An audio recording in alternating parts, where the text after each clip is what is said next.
¿Qué tal, gente? Bienvenidos sean, bienvenidos sean a otra vez pues este canal, ¿no? Estaba un poco desaparecido, pero bueno, ya estamos otra vez por acá y retomando el trabajo que proponía, que era revisar los textos de Freud desde el inicio. El texto de hoy que vamos a tratar es el texto titulado Histeria, que compete al año 1888 del tomo uno de Freud, que si me permiten, ahorita se los voy a enseñar. Este es el texto, si lo pueden ver por aquí. Es el tomo uno, se llama Publicaciones Prepsicoanalíticas y Manuscritos Inéditos en Vida de Freud, 1888-1889. El texto como tal, y como lo dice el nombre, es histeria, ¿sí? Y son escritos prepsicoanalíticos. Esto quiere decir que no todo lo que se hable aquí va a tener una connotación psicoanalítica, sino que van a sentar las bases de lo que Freud denominaría después como el psicoanálisis. Y es interesante analizar estos textos, puesto que lo que se lee en los primeros trabajos de Freud, pues es evidentemente una influencia médica, un discurso medicalizado de lo que son las patologías y del cómo se observaba esto en esa época, en la época victoriana, que cabe decir, no tiene mucha distinción de lo que actualmente sucede con dichas patologías y más adelante lo vamos a ver, ¿sí? Entonces, pues comenzamos.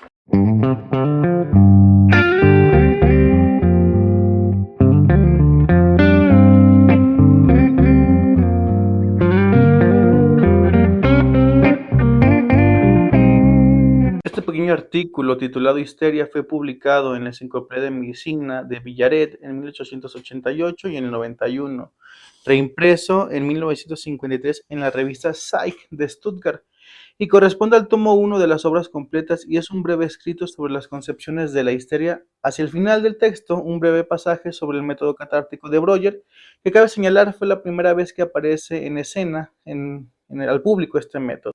En este texto, Freud sigue muy de cerca la doctrina de Charcot sobre la histeria, y aunque se puede leer más hacia el final, un intento de independencia teórica. Freud empieza el texto hablando sobre el origen significativo de la palabra histeria y menciona que proviene de los primeros tiempos de la medicina, que expresa prejuiciosamente que la neurosis va unida a unas afecciones del aparato genésico femenino.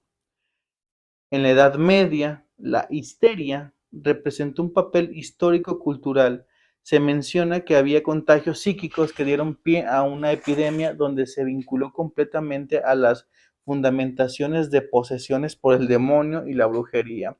De hecho, hay documentos de esas fechas donde se alcanza a ver que la sintomatología de esa época a la fecha pues no ha cambiado mucho. La visión de la histeria se ve establecida con los trabajos de Charcot en la escuela de Salpêtrière, ya que antes de los trabajos de Charcot, la histeria para la medicina era la bête noire, o sea, la bestia negra.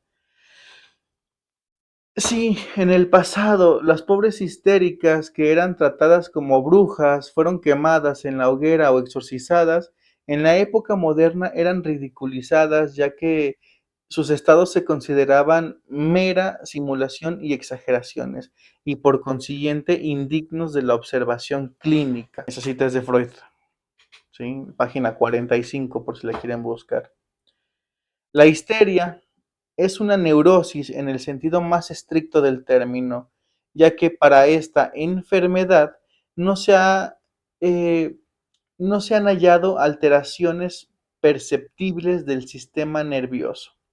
Freud señala aquí, dice, la histeria descansa por completo en modificaciones fisiológicas del sistema nervioso y su esencia debería expresarse mediante una fórmula que diera razón de las relaciones de excitabilidad entre las diversas partes de dicho sistema. Como ven, aquí hay una aparición muy temprana de aquella formulación para conocer qué es la histeria y cómo afecta al sujeto en sus sintomatologías. Aunque Freud termina por decir que aún no se ha encontrado dicha fórmula una fórmula fisiopatológica, como él la llama, y menciona que por el momento habría que definir la neurosis como en términos nosográficos, o sea, la mera descripción del síntoma.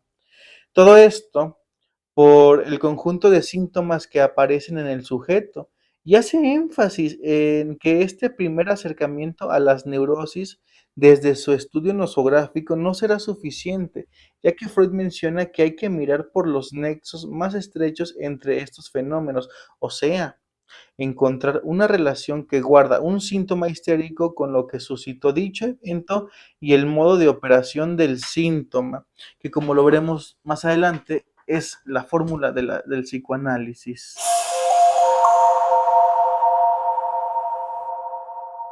La palabra histeria es y ha sido utilizada desde hace mucho tiempo tanto por médicos, filósofos, historiadores, psiquiatras, pero lo que tienen en común es que todos ellos meten bajo el mismo saco los nervios generales, las neurastenias, muchos estados psicóticos y diversas neurosis que hasta aquel momento no habían sido aclaradas en ese caos de las afecciones nerviosas. Lo que propone Charcot, y en palabras de Freud, un cuadro patológico bien deslindado y separado que se puede discernir con la mayor claridad en los casos extremos de la llamada Grand Hysteria, o sea, la histeroepilepsia. Además, es histeria aquello que en formas más leves y rudimentarias se puede situar en una misma serie con el tipo de la Grand Hysteria y poco a poco se desdibuja hasta llegar a lo normal. La histeria se diferencia radicalmente de la neurastenia y aún en sentido estricto se le contrapone. O sea, se puede decir que los acercamientos de Freud hacia la histeria estaban vistos desde una perspectiva médica, en la que algunas afecciones se veían reflejadas en el sistema nervioso, lo que propiciaba dichas alteraciones psíquicas que fueron estudiadas por Charcot y después vistas con gran interés por Freud.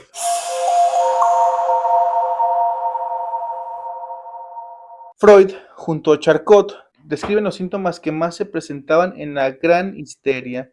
Se habla de una constelación de sintomatologías que fueron descubiertas al tratar a sus pacientes y que cada síntoma es característico de una formación específica que da pie al padecimiento. En primer lugar, tenemos los ataques convulsivos, que están precedidos por un aura, o sea, una presión en el epigastrio, presión en la garganta, martilleo en las sienes, zumbido en los oídos.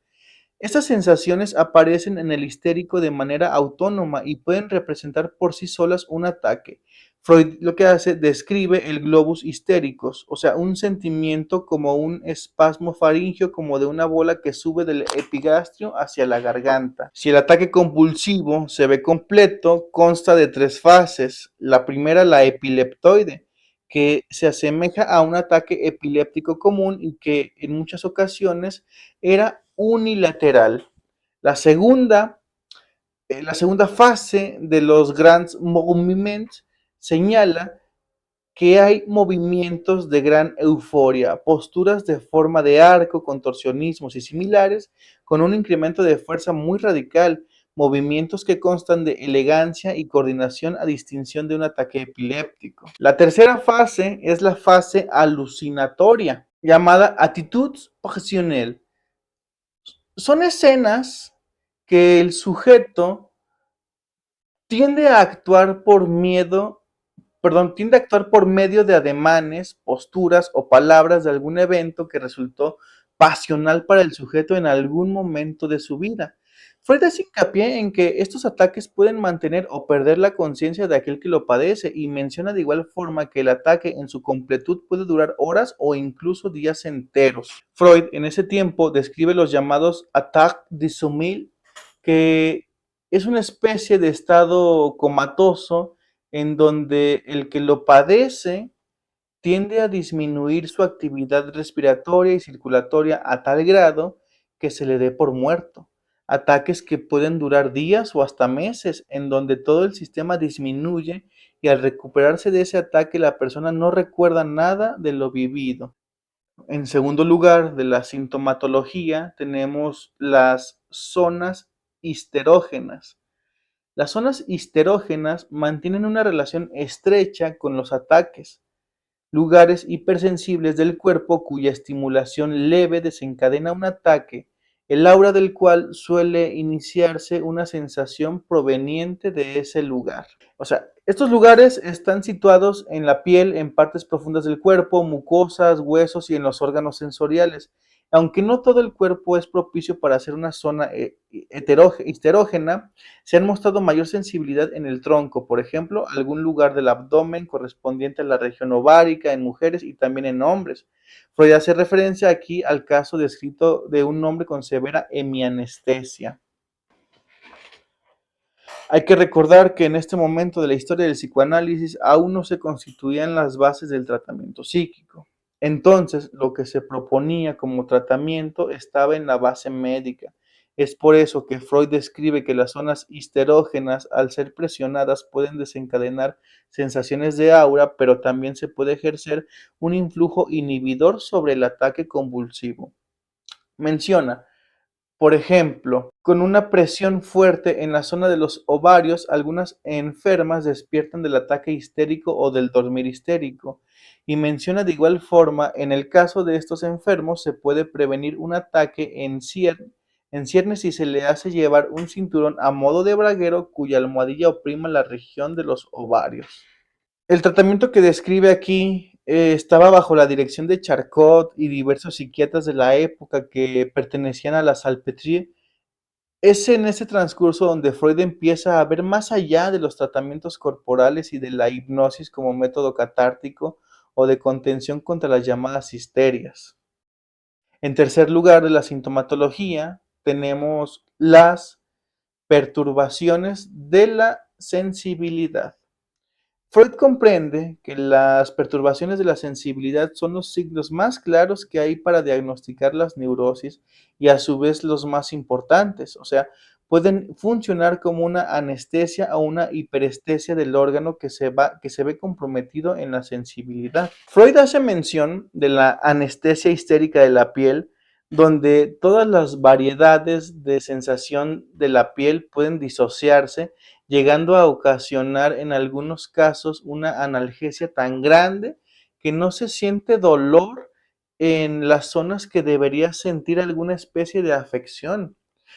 Freud dice que en casos muy raros toda la superficie de la piel y la mayoría de los órganos sensoriales pueden llegar a desarrollar una hemianestesia, aunque sin llegar claro a grados de origen médico, ya que las anestesias que se generan por una histeria son anestesias que no comprometen todo el órgano o todos los órganos de una parte del cuerpo. Más bien son parches anestesiados de partes del cuerpo donde la sensación se ha visto disminuida. Por ejemplo, dice Freud, puede haber afecciones en los reflejos conjuntivos faringios, pero se conservan los reflejos de la córnea y de la glotis.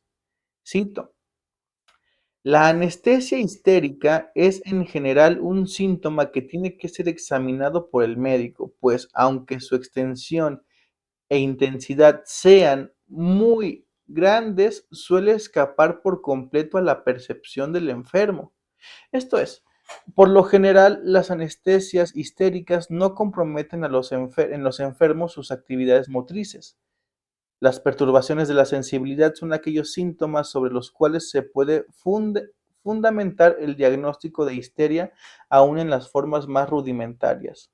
Y bueno, véase los síntomas actuales de, por ejemplo, fibromialgia, dolores fantasmas, hipersensibilidad a estímulos o incluso hiposensibilidad a estímulos diarios.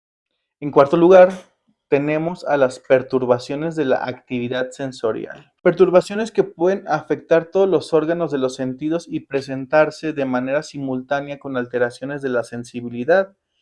Ejemplo, la perturbación histérica de la visión, donde puede haber pérdida de la visión, pero sin afecciones orgánicas, modificaciones en la percepción de los colores, los objetos que se miran pueden cobrar distintas magnitudes, desde verse muy pequeños o muy lejanos hasta hacerse muy grandes o muy cercanos, duplicarse o multiplicarse. Y lo mismo puede suceder para las perturbaciones histéricas, el olfato, el oído o el gusto, ¿no? Donde toda la actividad sensorial se ve afectada o lo que se llama actualmente como, pues, tener el sentido de la realidad bien alterada. En quinto lugar, tenemos a la parálisis.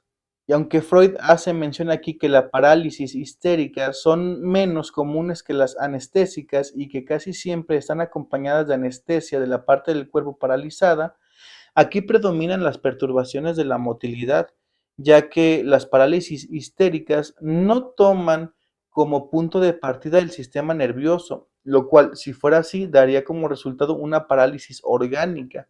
Las parálisis histéricas son una hemiplegia histérica que solo puede afectar, digamos, el brazo y la pierna de un lado del cuerpo, sin comprometer los órganos, ya que son movidos como si fuesen partes muertas del cuerpo.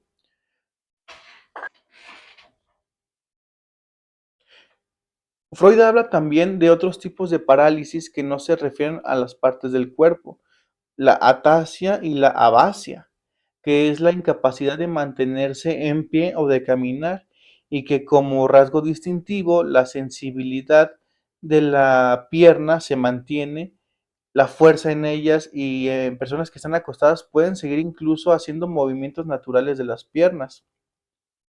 Todas las parálisis histéricas se singularizan por ser de gran intensidad y no obstante por circunscribirse a una determinada parte del cuerpo, mientras que las parálisis orgánicas por lo general se extienden a un ámbito mayor como su intensidad se acrecienta.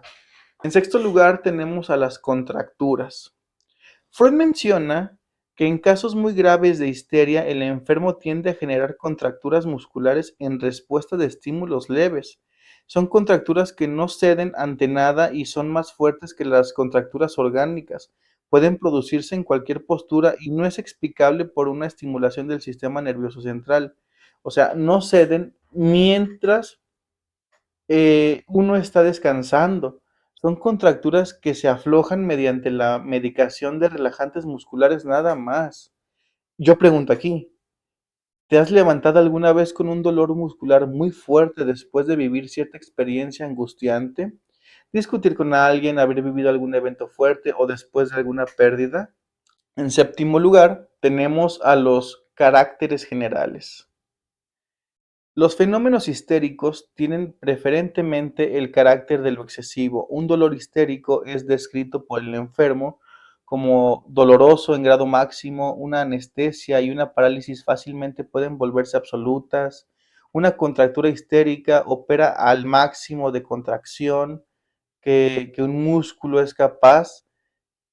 Y a todo esto, pues cada síntoma histérico se puede dar por separado. Es decir, se puede presentar un brazo totalmente paralizado y sin embargo la pierna del mismo lado puede estar funcionando de lo más normal. El sujeto puede presentar un dolor en alguna región pélvica muy agudo y si le da un placebo al cabo de 2 minutos ya no va a presentar dolor. Es particularmente característica de la histeria la conjunción entre un desarrollo máximo de la perturbación y su más tajante deslinde. O sea, la histeria se entiende como una perturbación súbita y máxima que asimismo como llegó tiende a extinguirse. Junto con los síntomas físicos de la histeria, cabe anotar una serie de perturbaciones psíquicas en las que ciertamente algún día se descubrirán las alteraciones características de esta enfermedad, pero cuyo análisis apenas ha sido abordado hasta ahora. Palabras de Freud al iniciar su investigación sobre la histeria. Las alteraciones que encontró Freud en el caso del varón histérico con hemianestesia del 86, 1886, que es un texto previo a este, se pueden entender como alteraciones de la asociación de representaciones, de inhibiciones de la actividad voluntaria, de acentuación y sofocación de sentimientos, o lo que sería lo mismo, citando a Freud, modificaciones en la distribución normal sobre el sistema nervioso de las magnitudes de excitación estables. Recordemos que Freud aún no se mete al campo psíquico por completo, sino que todas sus investigaciones estaban relacionadas al funcionamiento del sistema nervioso y sus desencadenantes en el cuerpo y en cómo y en el cómo lo nombró, la histeria. Las alteraciones psíquicas, que es preciso postular como base del estatus histérico, se despliegan por entero en el ámbito de la actividad encefálica inconsciente automática.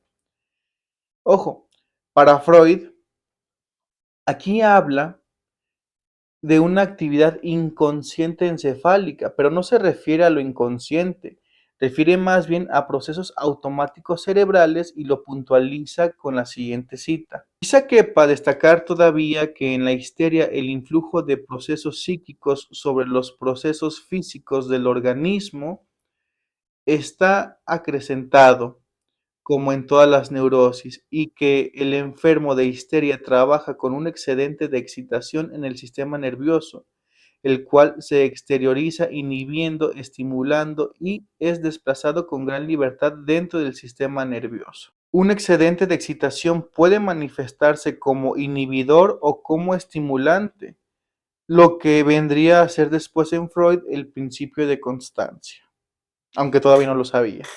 O quién sabe, a lo mejor sí. La histeria se debe considerar como un estatus, una diatesis nerviosa que de tiempo en tiempo produce estallidos. Freud propone una forma de ver la histeria como una posibilidad de padecer un estallido nervioso por múltiples causas, tales como una predisposición por herencia a unas perturbaciones de la actividad nerviosa, transferencia hereditaria directa de la histeria, o sea, por herencia materna. Y bueno, esta aseveración viene influenciada por Charcot en su doctrina de la famille neurotypique, neuropathique, ¿sí? Que Freud tiempo después va a contraponerse a estas opiniones y lo hace en las notas que agregó en su traducción de las Leçons du Mardi de 1892 y en su trabajo en francés sobre la herencia y la etiología de las neurosis de 1896. Freud hace una importante intervención sobre las causas accidentales de la histeria y habla de aquellas causas que originan una predisposición histérica. Menciona educación afeminadora, un despertar prematuro de la actividad intelectual en los niños, excitaciones frecuentes y violentas que pueden generar la llamada neurastenia. Y para los que no saben qué es la neurastenia, pues la neurastenia es un cansancio, fatiga, rechazo del sujeto en relación con su entorno.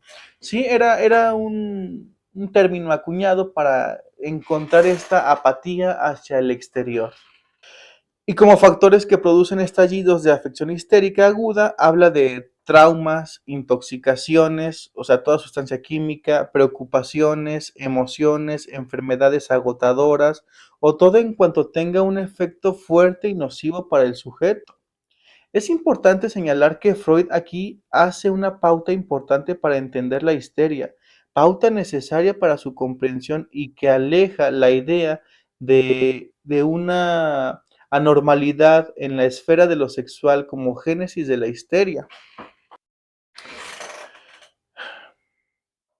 Menciona que se puede encontrar histeria en niños y niñas sexualmente inmaduros y que también aparece con todos sus signos distintivos en hombres, o sea, que no es exclusivamente de las mujeres. Dice que se ha observado histeria con insuficiencia total de los genitales, aunque también se han encontrado casos de mujeres con claros signos histéricos, pero sin mostrar alteraciones anatómicas en sus genitales, aunque aclara Freud. No obstante, se debe admitir que unas constelaciones funcionales relativas a la vida sexual desempeñan un gran papel en la etiología de la histeria, así como en todas las otras neurosis, y ello a causa de la actividad significativa psíquica de esta función, en particular del sexo femenino. El trauma también viene a ser una causa frecuente de afecciones histéricas. En primer lugar, un fuerte trauma corporal que es acompañado de un terror y parálisis momentánea de la conciencia puede despertar una predisposición histérica que hasta ese entonces estaba inadvertida. Y en segundo lugar, dice Freud, por convertirse la parte del cuerpo afectada por el trauma en sede de una histeria local, como un pequeño golpe en alguna parte del cuerpo puede desarrollar una fuerte contractura. Aunque Freud habla también de los estados provocados por traumas generales graves, desde accidentes hasta enfermedades graves. Esos estados suelen presentar el aspecto más sombrío y grave, van unidos a una depresión y una desazón melancólica y al menos en una serie de casos muestran combinación de síntomas histéricos con neurasténicos y orgánicos. Freud sostiene que la histeria es siempre la misma, lo que es diferente son las causas que la ocasionan.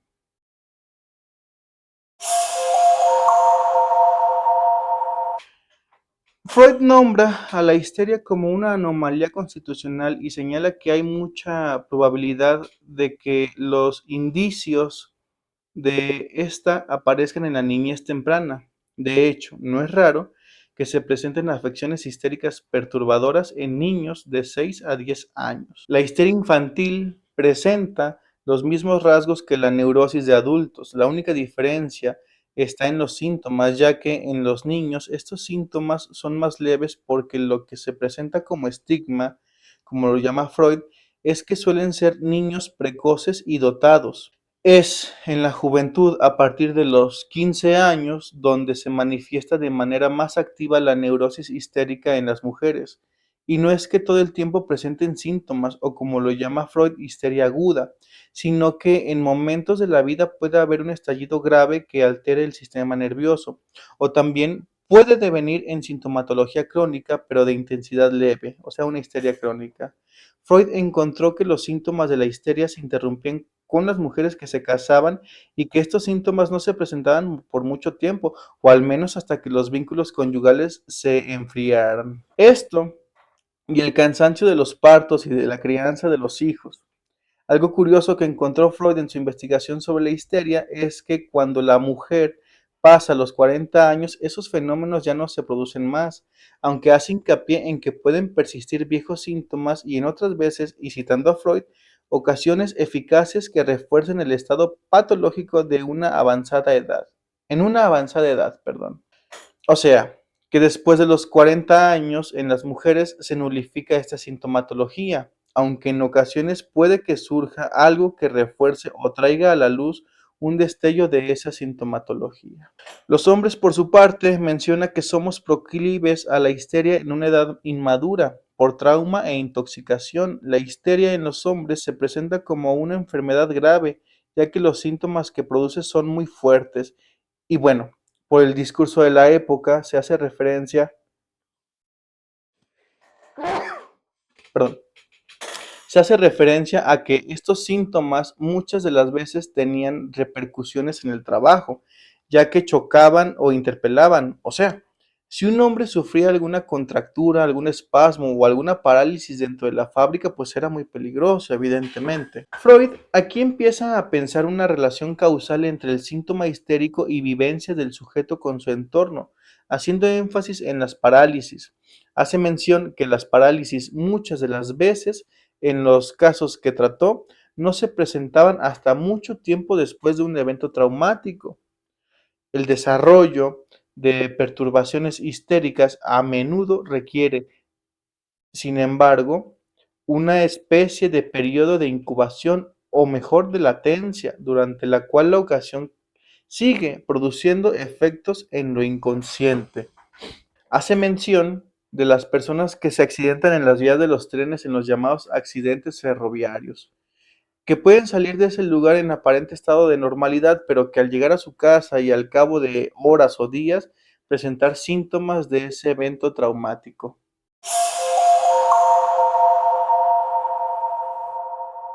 Freud inicia diciendo que en la neurosis hay algo que se pone en juego sobre el saber del médico tratante, es decir, que no se puede asegurar si el tratamiento que se le dé es el más óptimo o va a ser un total fracaso. ¿Pero por qué? Bueno, porque hay que tener en cuenta que en las neurosis se tienen que distinguir tres áreas. Si se habla de una predisposición histérica, si se habla de estallidos histéricos o si se habla de síntomas histéricos singulares. El tratamiento de la predisposición histérica, aún hay cierto margen de maniobra, aunque se hace clara mención que la histeria se va a dar sí o sí. Lo que se hace es una prevención de la enfermedad, una profilaxis, para que los ejercicios físicos y el cuidado de la salud no queden relegados por la formación intelectual. A ver, esto está claro. Cuando se habla de tratamientos psíquicos, lo que se hace muchas de las veces es un trabajo de prevención, prevenir al sujeto de lo que puede pasar si sigue haciendo lo que venía haciendo. Pero a ver, es una prevención sin el grado de diagnóstico, puesto, como lo menciona Freud, cuando el sujeto sabe lo que tiene, descuida eso que es y lo deja todo a la categoría intelectual del pensamiento. O sea, comienza a racionalizar su padecimiento y esto imposibilita el tratamiento, puesto, como menciona Freud, y lo dice un poco más adelante, reducir la significatividad de síntomas histéricos leves. El médico debe guardarse de manifestar de manera demasiado nítida su interés por estos últimos, pues así los alentaría. Lo que vendría a ser después en la teoría freudiana esas ganancias que uno adquiere al sentirse o estar enfermo. Algo curioso que cuenta Freud en su investigación sobre la histeria es que hay relación entre personas que presentan anemia o lo que se llamaba en el siglo XIX como clorosis humana, que no es más que el conjunto de rasgos que presenta una persona que es bulímica o anoréxica, lo que sería actualmente como estas tendencias al cuidado excesivo del cuerpo. Entonces aquí cabe una pregunta, ¿no? ¿Cómo alguien se vuelve histérico? Bueno, es una pregunta que responde Freud con ejemplos de sus pacientes. Un trabajo intelectual serio, aunque sea agotador, rara vez vuelve a alguien histérico. En cambio, sí puede hacerse este reproche a la educación que se imparte en los mejores estamentos de la sociedad y que procura el refinamiento de la sensación y la sensibilidad. A ver, es que en la época victoriana lo que imperaba eran estas conductas de ser la más bella a toda costa, o de ser un caballero heredero de la corona digno, que no tenía que hacer nada y que todo le era dado. Esta hiperidealización del sujeto que dejaba al pobre niño a merced de los deseos de los padres. Si se pertenecía a los estratos más altos de la sociedad, se tenía que ser una dama en todo el sentido de la palabra. No se podían tener pensamientos impuros, se tenía que estar para el otro. Se estigmatizaba el ser a cambio de tener una simetría en el cuerpo que las hiciera parecer más bellas. Los hombres debían demostrar su valor a través de su valentía o sus riquezas. Claro, todo esto añadiendo que era impuesto por un ideal de la sociedad. Pero recuerden que esto solo pasaba en la época victoriana. Actualmente ya no pasa eso. Bueno, ¿no? En el tratamiento de las histerias agudas se están produciendo constantemente nuevos fenómenos, por lo cual la tarea se vuelve ardua. Freud propone como primer momento y recomendación al médico tratante alejar al enfermo de su medio habitual, aislarlo del círculo en que se generó este estallido de malestar. Esta medida es efectiva gracias a que el enfermo no solo se aleja de eso que le enfermó, sino que también sirve al médico como vigilancia de su paciente para garantizar la cura. Se menciona también que por lo general el enfermo no es el único con ese padecimiento dentro de su círculo familiar. El susto o la tierna simpatía de los progenitores y otros parientes no hace más que acrecentar la excitación o, en caso de mudanza psíquica del enfermo, su inclinación a producir síntomas más intensos. A ver, lo que Freud propone para la cura de las histerias agudas se enmarca en una terapia de reposo absoluto, donde el medio que enfermó no tenga ningún contacto con la persona afectada. Es un trabajo en donde al pasar de los meses la mejora del paciente ante su estallido histérico se va calmando, claro, se va menguando y gradualmente desapareciendo.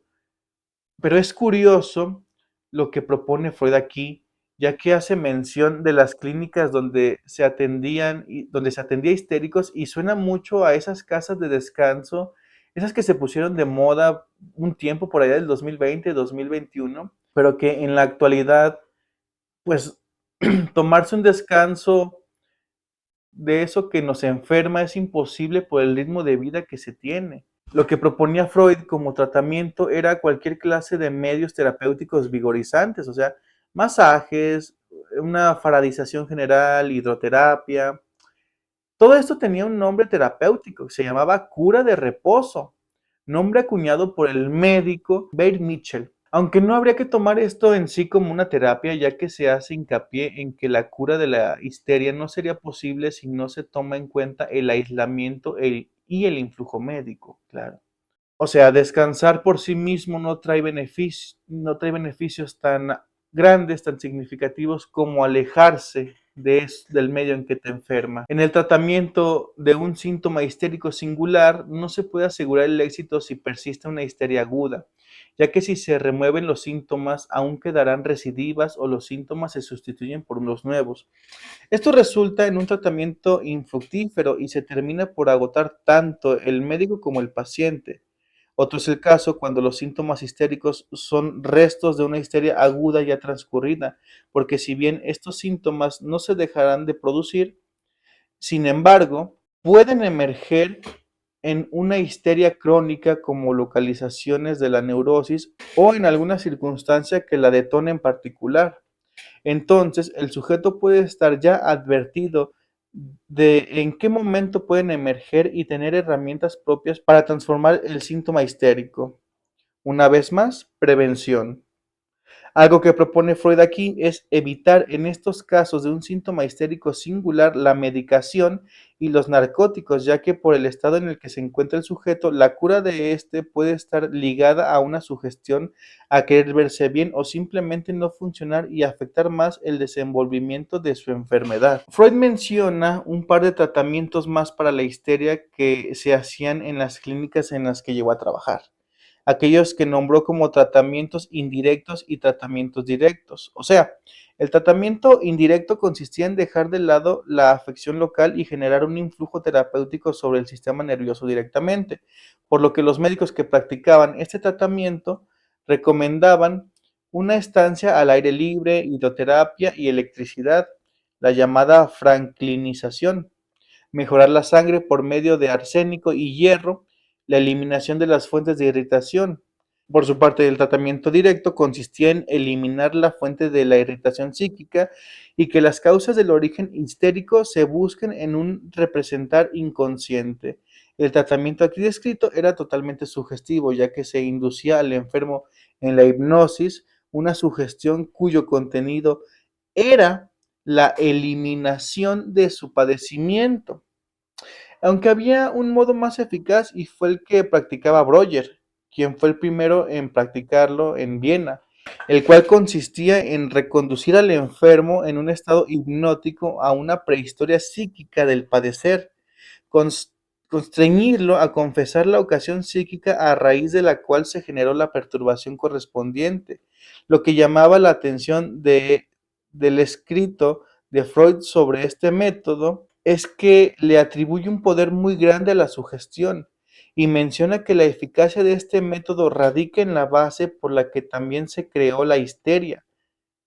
A ver, a mí me hace pensar incluso en, no sé, el antídoto de un veneno. El antídoto de un veneno, pues es su propio veneno. A ver, y no quisiera que se entendiera la sugestión como algo mágico, pero es un proceso psicológico de identificación, el cual no se puede controlar de manera completa. Por eso funcionan muchas terapéuticas, incluso aquellas que dicen no estar a merced de la sugestión. No es cierto, los pacientes que tenemos, que hemos tenido o que tendremos, están circunscritos en la sugestión. Lo que propone Freud desde estos textos tan tempranos es saber que la sugestión va a estar dentro de toda relación terapéutica. Es preciso saber que está allí, pues sirve para entender que si se genera un cambio en el paciente, eso que se dijo, eso que se hizo, también nos inmiscuye a nosotros. Y bueno, Hasta aquí el video de hoy hablando sobre la histeria. No se pierdan el próximo video llamado Tratamiento Psíquico, Tratamiento del Alma de 1890. Pues nada, dejen sus comentarios, me ayudará mucho a eso. Nos vemos.